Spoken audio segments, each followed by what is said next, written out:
अल्हम्दुलिल्लाहि रब्बिल आलमीन वला आक़िबतु लिल मुत्तक़ीन अस्सलातु वस्सलामु अला सय्यदिल अंबिया वल मुरसलीन व सय्यदिना मुहम्मदिन व आलिहि व अस्हाबिहि अजमईन अम्मा बाद फ़अऊज़ु बिल्लाहि मिनश शैतानिर रजीम बिस्मिल्लाहिर रहमानिर रहीम इन्नल्लज़ीना आमनु व अमिलुस सालिहाति इन्ना ला नुज़ीउ अज्र मन अहसन अमला सदक़ल्लाहुल अलीयुल अज़ीम व सदक़ रसूलुन नबियुल करीमुल अमीन व नहनु अला ज़ालिका लमिनश शाहिदीन वश्शाकिरीन वल्हम्दुलिल्लाहि रब्बिल आलमीन।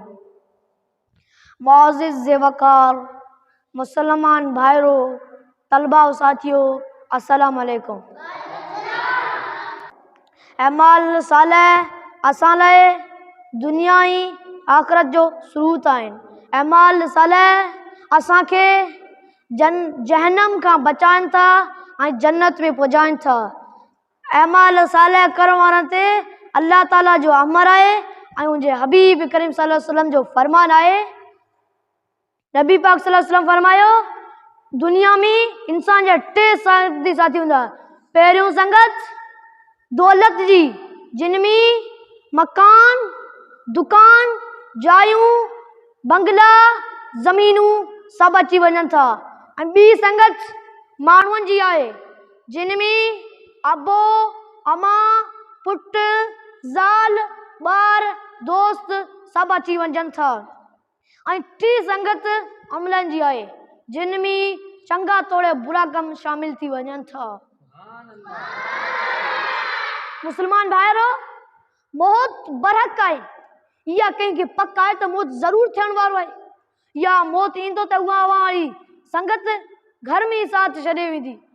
हाणे मिल्कियत जा वारिस ॿिया, जायदाद जा वाली ॿिया, मैयत वीचारो पराए वस अंजा साह निकितो त हिकु संगत टुटी। ॿी संगत मिट माइटनि जी आहे। उहा एतिरी वफ़ादारी कंदे जो कुल्ले कांदी थी क़बर पेड़ो करे ईंदा। तो कुल्ले कांदी थी क़बर पेड़ो करे ईंदा।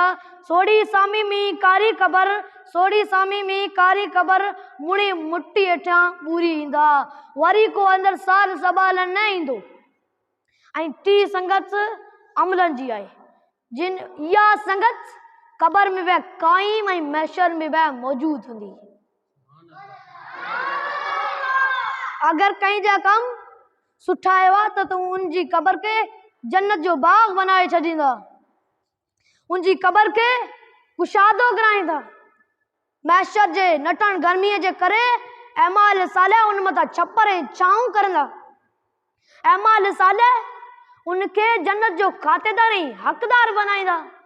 अगर कहीं जा कम बुरा हुआ त उनजी क़बर के जहन्नम जी बाग, जहन्नम जी खॾ बनाए छॾींदा। उनखे हज़ारे करोड़े अरबे इंसाननि जे अॻियां ख़वार ऐं शर्मसार कराईंदा। तो दोस्तो, असांखे बि हुजे त असां बि अमाल सालह करियूं ऐं पंहिंजी ज़िंदगी आख़िरत जी ज़िंदगी खे बहितर कयूं। हाणे जो कुझु तव्हांखे ॿुधायो, अल्लाह ताला इन ते अमल करण जी तौफ़ीक़ नसीब फरमाए।